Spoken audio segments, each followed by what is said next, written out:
Thank you. I think that's the first time anyone's ever actually listened to me, so I don't even know what to do now. That's fantastic. Well, welcome to Ole Miss. My name is Ken Syree. I'm the dean here at the School of Business Administration. I'm also professor of finance and the Frank R. Day, Mississippi Bankers Association Chair of Banking, amongst other things. So welcome from the business school. We are so glad that you are here. Just a tiny bit of background about the MBA program and the Spark Symposium. As our students know, our MBA program is a wonderful program. It's highly ranked. We've come a long way to do great things in the program. Not that we weren't doing great things before. I'm not suggesting that. But we put a lot of time and effort into our MBA students. Why do we do that? Because we know that if we do that, you'll be successful. And that's what it's all about, is making you successful. So we do things like this today. Why do we do things like this? Well, a couple of reasons. One reason that we do that is because it allows you to interact with other people. It also allows all of us to continue our education. I'm a very big believer in continuing education. So the Spark Symposium really was the brainchild of Bethany Cooper, who is now at FNC and was working for us back in the day. But it's to basically get us all to think about what can make us better business people, what can make us better employees, what can make us better people, so that we can continue to add great value in both society and we can represent Ole Miss well. So I think that's what the Spark Symposium is all about. I know I learn something every time that I listen to the speakers. I learn something every time I'm around you exciting young people. If nothing else, I learned that I'm getting older, which is always exciting as well. But I think it'll be a great day. When you look at the list of speakers, it's very exciting. It's a wonderful group who will educate, enlighten, and inspire us. I think it's going to be a wonderful day. Every day in Oxford is a good day, but what a wonderful day when it's the day before the first home game. We've got wonderful speakers like this. We've got the air conditioning set so it feels like fall.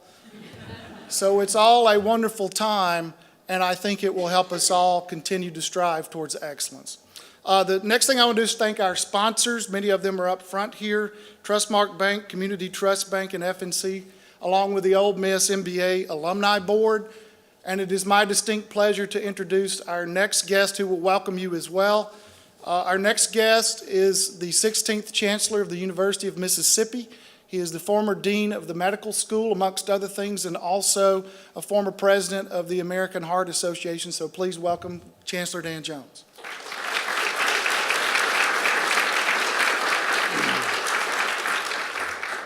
Thank you, Ken, and good morning, everybody. Good morning. Good morning. There you go, you're awake. What a great day to be at Ole Miss. So fall inside today, fall outside tomorrow. The weather gods say for our first home football game, we're going to have highs in the mid-70s. How about that? Do you think the weather gods are going to smile on our entire season, and perhaps other gods as well? What do you think?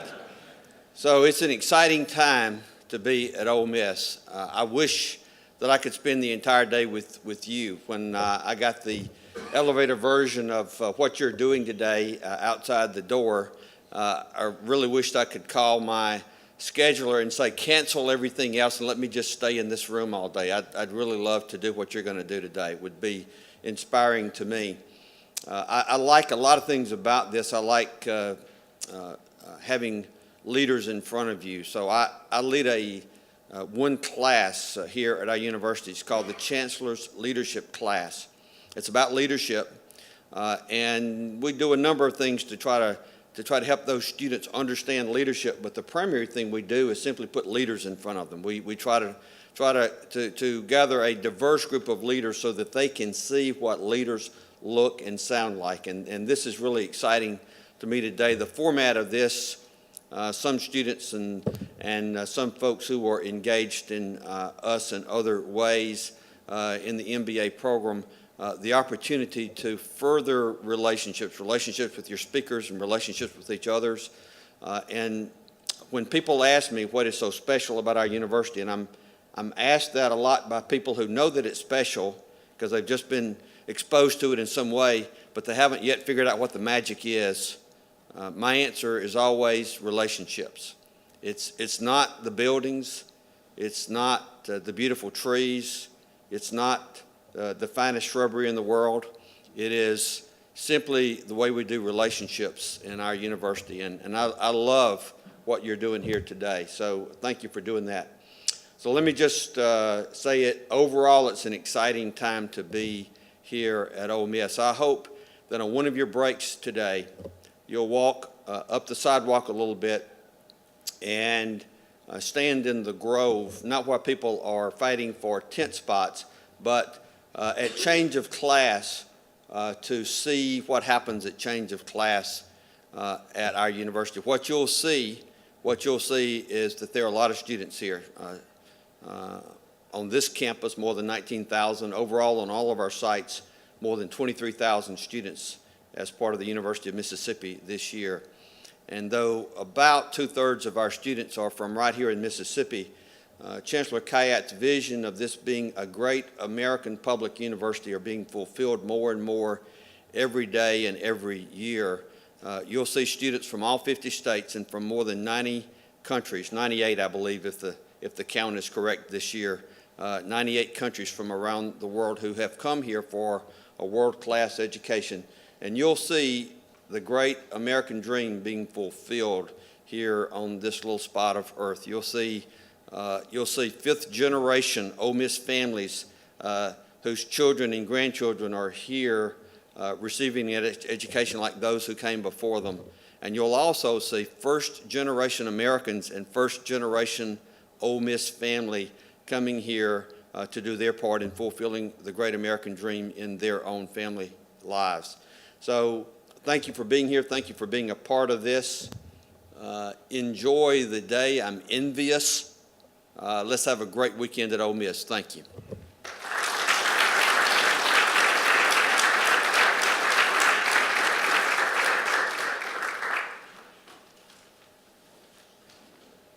Thank you, Dr. Jones. On behalf of the Ole Miss MBA Advisory Board, I'd like to welcome you. I'm Elizabeth Randall. I'm the outgoing president of our board this year. And this is one of my favorite days of the year because we have 60 students and 60 professionals. And the 60 professionals are in some capacity friends of our program in varying degrees, from mentors and sponsors, speakers. So you're friends, and we're happy to see you together with our students. It's my pleasure to introduce our first speaker, Gary Wunderlich, Jr. He is the founder and president of Wunderlich Securities in Memphis. It was founded in #96 when he acquired a small brokerage firm. He grew it into a full-service investment firm. The last 4 years, he's been on the Inc. fastest growing companies list, has $110 million in revenue, $8 billion in client assets, employs 500 professionals, 110 in Memphis, 30 offices in 16 states. He was recently inducted into the Society of Entrepreneurs. He was named the 2009 Memphis Entrepreneur of the Year. He's a University of Virginia graduate in economics and an MBA from the University of Memphis. He serves on many boards in Memphis, Arts of Memphis, Memphis University Club, Presbyterian Day School, and the Botanical Garden Foundation. Gary is near and dear to us, especially this year with his son, who is our prodigy kicker on the football team. So we're thrilled to welcome him to the Ole Miss family. Help me in welcoming Gary Wunderlich.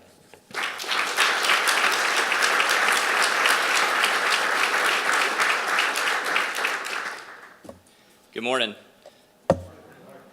So first of all, do as I say, but not as I do. I'm about as ill prepared for this as you could be. So if things start going south, we'll talk about football and kicking, I guess. Or Elizabeth and Ashley, you can wave at me.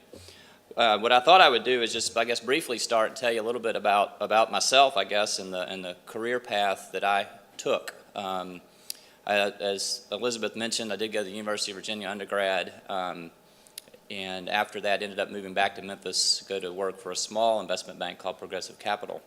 A little bit along the way, and something that many of you will be experiencing, and maybe to somewhat from an expectation standpoint, probably the most humbling experience in my life was the job search right out of school. I graduated from Virginia in '92. Was able to find a few job offers. Wasn't exactly sure what I wanted to do. Ended up back in Memphis at a firm again called Progressive Capital. Went to the University of Memphis and got my MBA at night while I worked there. But it was a very humbling experience. And all along the way, and many of you, the younger people in the room, get asked all the time, well, what do you want to do? And it's almost impossible for you to answer that question. I thought I knew what I wanted to do, and I actually ended up in a field that I actually thought I wanted to be in. It's very different than what I thought it would be. That said, I've been very lucky and fortunate to have found a career in the financial services industry that I love. I'm reading my bio, so I don't want to go through all of it. Actually, don't believe everything you read. It actually makes me tired looking at it. But we had a lot of success and many failures along the way. So we started in '96. I bought a little business called Chrysler Tipton and Company, which was a guy named Jack Chrysler, Delaney Tipton, and Charlie Kilpatrick was the end company. This is after I left Progressive Capital. We were in the basement of a parking garage in Clark Tower, which is a big building in Memphis many of you might be familiar with. So like a lot of other tech companies, we can actually say we were started in the garage. From there, our first office outside of Memphis was in Houston, and then after the tech bubble burst in '01, we expanded into Chicago and St. Louis by acquiring some other small businesses that couldn't quite make it through the downturn. A takeaway from that would be we have never been able to expand or grow our business when things are good. It's always been when there's difficulty in the market. By way of example, in 2008, August of 2008, we launched an institutional equity division, which is research, sales, and trading. In September, Lehman Brothers failed. So at the time, we were feeling pretty stupid, but in hindsight, actually, it was a great time to start. There was massive dislocation in our industry.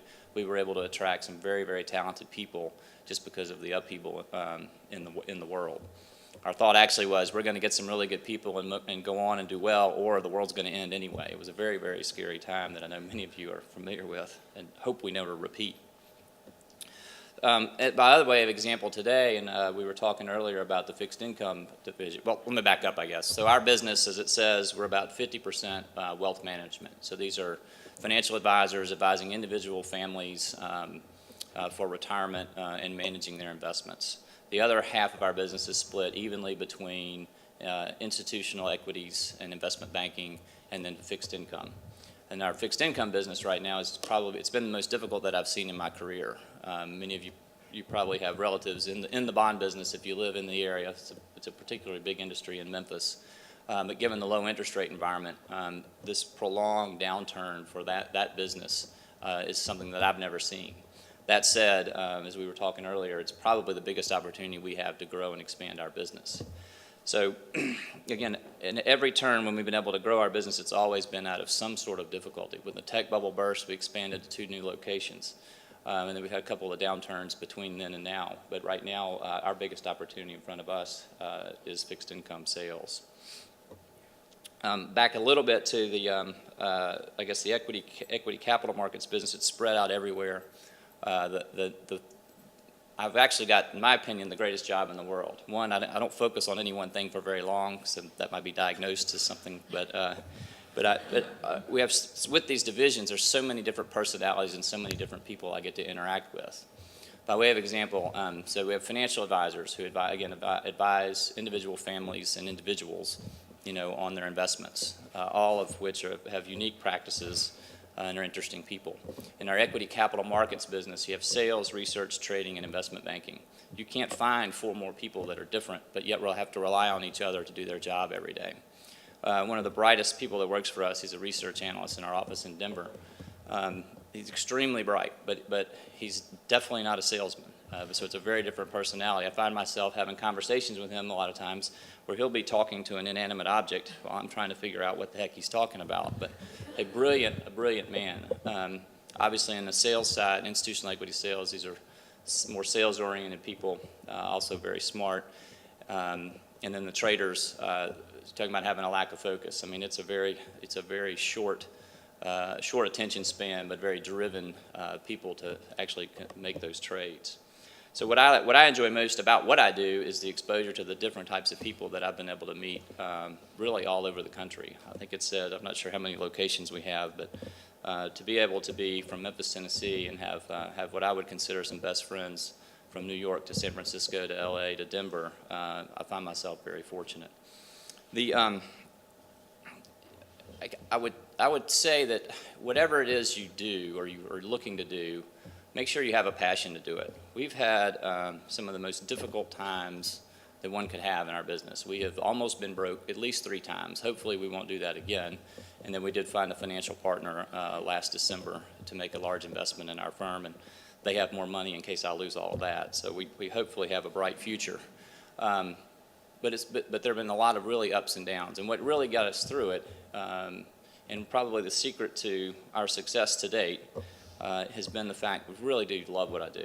And the people that work with me love what they do. We have people that have been with me now since 1997, I guess, were the people first hired. And they have the true passion for the business. So financial services aside, whatever it is that you're looking to do, if someone asks you, what do you want to do? You probably don't know.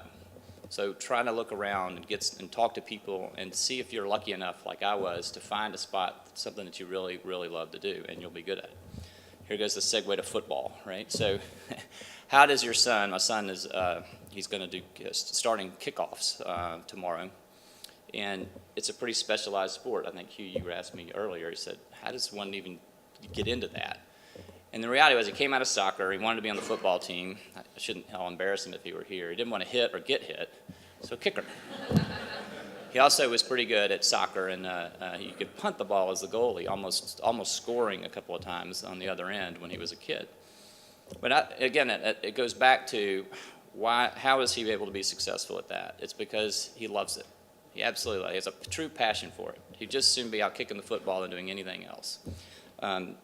There's also this work-life balance thing, so I've also decided that work is also a hobby for me. So I probably work more than I should, but I absolutely love it. And if you're passionate about what you do, then you absolutely will be successful at it. If not financially, at least psychologically. I mean, you feel good about what you do. Now, do both my feet hit the floor at the same time every morning when I get out of bed to go to work? No. But a lot of times they do, and it is very rewarding. A little bit about our industry, and I know you guys will talk more later. It's been also extremely difficult. I think there's a huge opportunity for young people in our industry. I think the average age of a financial advisor today is 54, maybe 55 years old. There have been no new entrants into the business, particularly on that side of the business, largely due to some of the larger firms aren't running any training classes. We don't run a training class because it's very, very expensive. But there is a great opportunity for a young person to get involved, in particular that side of the business, as these older financial advisors begin to look towards retirement. What we've done with a few young people is we've partnered them with an older advisor who is sort of phasing out of the business and transferring their business over to the younger person along the way. But everybody hates our business. Politically, we're Wall Street. And because of that, like I said earlier, with the compliance burden and the regulatory environment, which is, I guess I'm glad I'm not a bank, but other than that, it's as bad as it could be.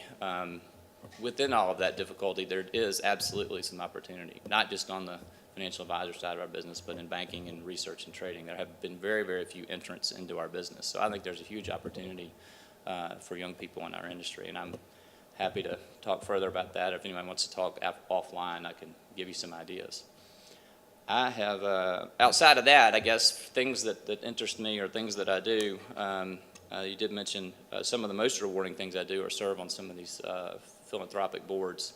I'll mention one by way of example is Arts Memphis, which is Arts Council in Memphis, which basically raises funds for all of the major arts groups in town. And it goes back to how do you measure success in life? Some people do it by financial means and money, others by great performance. And to see some of these people in the arts community and the passion they have for what they do is also quite humbling. And that actually has been very rewarding to me, among some of the other things. So I'm fumbled through this as best I could. So I don't know if we want to do Q&A, or are there any questions, or somebody asked me something easy. I've got a question. Okay. So you mentioned when you see dislocation in your industry, you see opportunity. So we have seen the sustained problem in the bond market.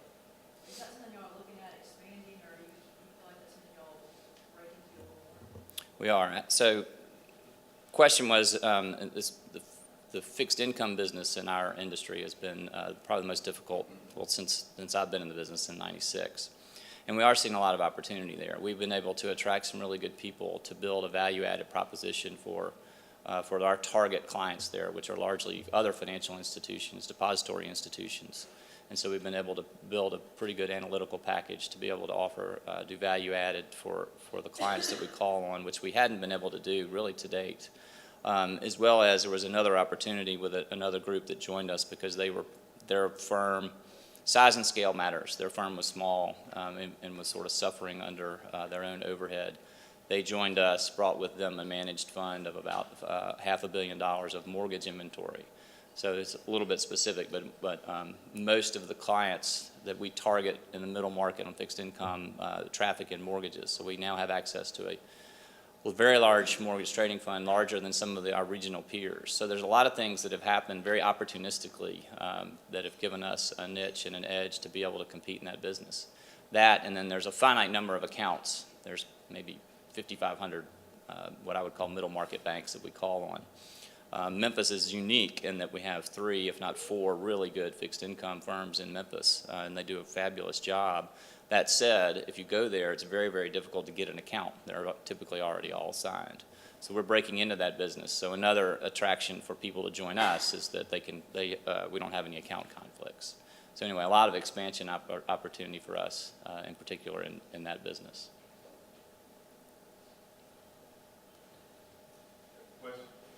Yes, sir. You mentioned there are great opportunities with this location if you have the right platform to take advantage of that. With QE1, QE2, QE3, all the articles pushed down on rates and things happening, do you see perhaps significant volatility coming back into the fixed income market with what's happening out there? So it's a great question. So all of those things that happen have created the opportunity that we have. Clearly, we have a artificial interest rate environment, largely formed by the government intervention. The government is slowly getting out of the way, which I think is a good thing. It maybe sounds counterintuitive. Higher interest rates are actually very, very good for our business. They're very good for most financial services firms. Really high rates are bad, and rising rates are bad, but higher rates are better. So if I got to get my wish, we'd go up 100 basis points and stop. And that would at least enable, right now we've got such margin compression that it's just difficult to make money. 100, and you don't need much, you need maybe 100 basis points. Your question on volatility, that one's harder for me. I do think rates will be higher. My hope is that they go higher and stay, not get too high, but then flatten out. And we will depend a lot, I guess, on the Fed to do that. So I really have no comment on volatility, but we're certainly seeing a lot of signs of higher rates, probably, certainly not this calendar year, but probably the first part of next calendar year. Yes, ma'am. You mentioned that there was great opportunity for new graduates to enter the financial advising side. What suggestion would you give to people in how to stand out as a candidate, if that's something that they're interested in? That's a great question. The first thing is just show interest and show some passion for that part of the business. Clearly learn a little bit about it before you go and speak to anyone. But the real advantage you have is there's really not a lot of people looking at that business. And that used to be the term stockbrokers. Well, there are no stockbrokers anymore. It is more, we call them financial advisors because they're not picking stocks as much as they are doing asset allocation and things of that nature. So clearly some background in financial management is helpful. Some sort of sales oriented personality. And then where you would go to find that opportunity, there's great opportunity, but I think it's difficult to find. In that firms like ourselves, we're too small to have a formal training program. To go somewhere and get some experience in and around it, even if it's not a financial advisor, even being a junior associate at some firm along the way. The larger firms do a very, very good job of it. The Merrill Lynch, Morgan Stanley, and UBS, they do have some training programs and do a fine job. And, for better or worse, we don't create a whole lot of things. Actually, on the investment banking side, we do. There's nothing more gratifying than being able to take a company public and raise them capital. One, to fulfill some of their dreams, but also the job creation around that, and really, in my opinion, the good for society. That's the positive part of Wall Street that gets skipped by the press. But I'm not sure I've answered your question, but the larger firms do a very fine job of education and training, even at any level, if you can do that. and back to where we don't really create much other than on the capital origination side. We've made a career out of hiring good people from some of those firms because they are very well trained. We just haven't had the resources to train them ourselves. Not a very good answer, sorry. Yes? This coincides with her question. If you could give just one tip to our students of how to be successful, or the number one thing that they should consider right now as they're looking at jobs, and I know there's a lot of standing out as well, but one key to success, what would you tell our students would be that key? Back to what I said earlier, find something you really enjoy doing, because you'll end up being good at it. It's almost a side effect in my opinion, and that's hard because you'll enter the workforce, you'll start on a career path. My father, by way of example, he was a lawyer for 13 years. I think he hated it for 12. Nothing against any lawyers in the room, but couldn't find, but he got kind of stuck, So I would say also be careful. Don't get stuck in something that you really don't like. I think he regrets not leaving the profession earlier than he did. But he had me and was married and had some overhead and needed a job. But I do think that he regrets not making that change earlier and maybe looking around for something that he was more passionate about. So yeah, do your best to find something you really like doing. Yes, sir. Earlier you talked about the Federal Reserve and how that affects things. In my opinion, that's more of a direct effect. When you guys look at an investment, do you consider, or to what extent do you consider, external effects that are not maybe quite so direct, whether it's politics over X country or something else that is not a direct influence, but if it did happen, it could be a major influence. To what extent do you guys try to look at those scenarios? So most of our business is pretty domestic focused. Clearly there are international issues that affect everything we do.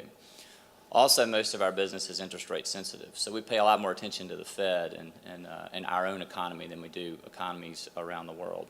The biggest thing that we look at, we have on our investment banking platform, in our research platform, we do a fair amount of energy work, so both on oil field services as well as E&P work.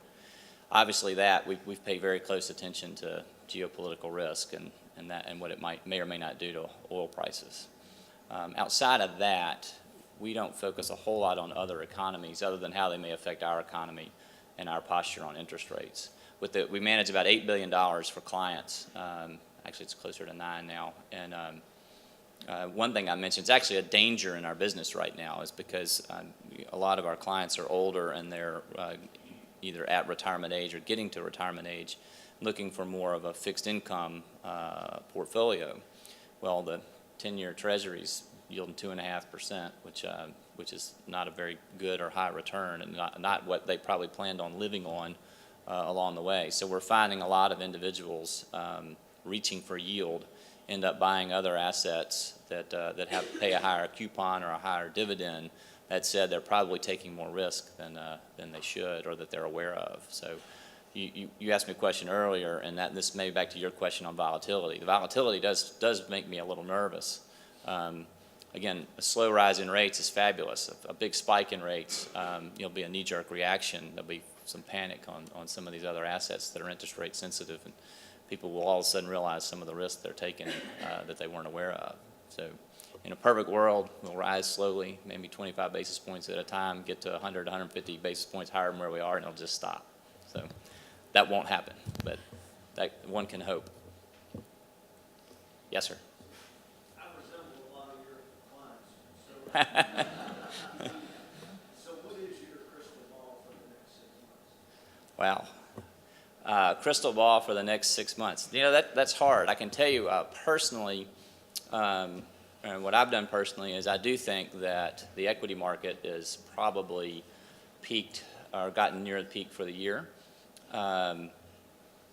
Everyone at home in my office right now is cringing about what I may or may not say about this. I will tell you the quality of earnings I think is very good for equity markets. If you look at all the multiples, historical means and averages, we're probably near where it ought to be. Earnings will grow and get ahead of it, so I do think that there is upside from here. But I would think, where's the Dow today? Around 17,000. You know, I wouldn't think it would be much different than that by the end of the calendar year. I have some cash for clients. So I would expect, but the other thing that, and people have actually gotten much better educated about how the markets work. There's also what we call a retail investor, or the individual investor client. They still have an inordinate amount of cash and have not participated in this huge run-up in the market since, I think it's March 9th of 09, I think maybe it bottomed. It's been an amazing run, but there were a lot of people that panicked. Some near the bottom went to cash in their accounts and actually have not gotten back in the market. They've missed the ability to come back. That said, put yourself in their shoes for a minute. They're 60 to 70 years old. They've officially retired, maybe 2 or 3 years into retirement. This is all they have in life, and they don't have a lot more earnings potential because they've exited the workforce. And so they got scared, rightfully so, in a time that, again, hopefully we won't see anything like that again. So a lot of them have missed it. So the point I'm making on it is I do think you'll have a correction maybe between here now and the end of the year, but we'll probably be right back where we are. The corrections seem to have been shorter because there is a lot of cash out there, and everybody's gotten educated well enough to know when it goes down, you buy. And so the corrections, at least since 09, have been much more muted and much shorter. I don't know what it's doing right now. I'm sure it's completely tanked, right? So. Yes, ma'am. You talked about acquiring some firms during the difficult time. What did you see in the future for your industry on that sort of thing? So the question was, what do I see for the industry and that sort of continued consolidation? People think I lie because when I get up every day, I say we've got a better opportunity, best opportunity today than we've ever had since I've been in the business, and it's really true. Because of this low interest rate environment and difficulty, not just in the fixed income business, but margin compression on spreads. You know, our industry makes a lot of money just holding cash. Our industry makes a lot of money lending cash. Historically, but in this zero interest rate environment, that profit center has gone away. There were a lot of smaller firms like ourselves that were almost solely dependent on that profit center for survival. So that said, there was close to 6,000 brokerage firms registered with FINRA 3 years ago. Today, that number is approaching 4,000 through continued consolidation and people succumbing to just their, not able to make it. Believe it or not, we're we're a $120 million business, which for a private business, I'm very proud of that. That said, in the world of where I work, in our industry, it's very, very small. But also today we are, I don't know if we're a top 20 brokerage firm in the country, we're a top 30, which is amazing. 15 years ago, we wouldn't have been top 100. So the consolidation has continued. So we see a really good opportunity to grow our business. Many of you are familiar with Morgan Keegan, which was acquired by Raymond James, and it's just another example of the continued consolidation. We do a really good job of attracting people that worked at firms like Morgan Keegan or a J.C. Bradford or a Robinson Humphrey or an Advest or a Ferris Baker Watts or a Cleary Gull or Tucker Anthony, and I could go on for another 10 minutes of really, really great smaller regional firms that are now owned by some of these larger firms. So I think you'll see continued consolidation. You will not see a lot of new entrants. As much as I hate the regulatory environment and the compliance burden that's put on us, it's a great barrier to entry. I mean, nobody in their right mind would try to start a brokerage firm without a whole lot of capital and without a whole lot of people joining them. It's not just financial capital, it's people capital. And there's no way to do today what we did in 1996. I mean, what we did it on a shoestring. You know, we had the same person that did our registrations, compliance, was also our CFO and our operations person. We had one person doing all that. Now we have our compliance department is 14 people. That's just in Memphis. That doesn't count the people we have out in the field. So it's a great barrier to entry, and there will be continued consolidation. And hopefully we're a part of it. On the compliance side, do you feel like that's been maybe the single largest piece that's got startups like yours? I do. Yeah, the compliance burden is enormous. it largely came out of a result of the financial crisis. It was never easy, but it's, the political winds, who were the Wall Street people? Anyway, the anti-Wall Street crowd. I mean, we were viewed by the media, publicly as bad people. So you are almost guilty until proven innocent these days. And we have to do a lot of things that are not practical and don't make a whole lot of sense, but you still have to do them. So it's changed a whole lot since 1996. So that said, typically, when you start a business, you want to start with, revenues and an idea to sell something to someone or again, just generate revenues.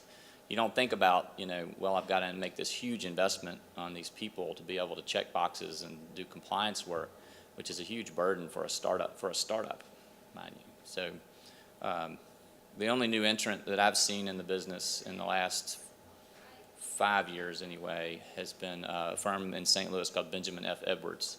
It was started by a guy named Tad Edwards, who's the great-grandson of the A.G. Edwards clan. And so when Wells Fargo bought A.G. Edwards, he broke out and has been attracting a lot of the former A.G. Edwards people. Again, he had a pretty good niche, though, and he was very well funded. But other than that, I haven't seen any startups. Yes, sir. You alluded to the fact that interest rates are artificially suppressed, and I agree with you. Would you dare to make a projection as to what effect the November elections could have? Now I'm going to talk politics, get in real trouble. Right. It's out there. It is. I don't know. I think there's going to be a fair amount of political change. I don't know how that really will affect interest rates. I couldn't comment. Yeah. Everybody at home's happy that I said that. I've never had no comment. It's not my nature. All right, Ashley says I'm done. Anything else? One last question. Yes, sir. So, what is your point of differentiation between a firm like yours and these huge corporations? Why would an investor come to you versus? So that's a great question. Really, our differentiator is so we custody and clear. So the $8 billion in client assets we custody and clear all of that through Wells Fargo they're our custodian. We have basically bought access to that platform. So we have all of the capabilities of one of the largest firms in the world as far from technology, products, access to research. We have our own proprietary research as well, access to pretty much everything on the street. To your point, that's pretty much become a commodity. I mean, if you go to Morgan Stanley, to UBS, to Merrill Lynch, to Wunderlich Securities, the actual platform itself, all of the products are pretty similar. So the reason that you as a client would do business with our firm, quite honestly, is because you have a relationship with a financial advisor that you trust. So what I do every day, well, yes, do I go on client meetings and help with an end client? My main focus is to try to attract that financial advisor to join us. And the reason they join us is more cultural. Again, it's an intangible, which is why I said earlier, we do a really good job attracting people from the Morgan Keegans, the J.C. Bradfords, A.G. Edwards. I mean, again, the names go on and on, because they have experienced Wheat First is another one in Richmond, Virginia. They've had a great experience at a firm they loved. It was more, I hate to use the word collegial, but it was more collegial rather than be broker number 9,324 in Memphis, Tennessee at Merrill Lynch. Again, Merrill does a fine job, and the platform is the same, but culturally it's very different. So if someone has been at Morgan Stanley, Merrill Lynch, and UBS, and I start talking about this great culture and all shucks, they look at me a little funny. But if they've been at a Robinson Humphrey or J.C. Bradford or Morgan Keegan, we're able to attract those people. So it's the client truly does follow the advisor in most of those situations. And then I know I'm over, but on the institutional side, it is size and scale. So where we will go to great lengths to do a $50 to $100 million IPO or follow-on offering, along with other firms like R.W. Baird, Stifel, D.A. Davidson, Janney Montgomery, BB&T Capital Markets. Those are some of our peers on some of these smaller deals. We're not running into Goldman Sachs, Morgan Stanley, UBS, and Merrill Lynch, quite honestly, because they don't want to fool around with a $100 million deal. And back to your question earlier, because of all the consolidation, there's a great opportunity for us. There's not many people out there like us, again, being one of the top 30 in the country. So again, we've got a great opportunity, and our differentiator there is that a $50 million deal is a huge deal for us, whereas the bigger guys wouldn't return the phone call. I'm honored to be asked to be here, and I hated being first, so hopefully I'm not embarrassed by what follows. Thank you very much.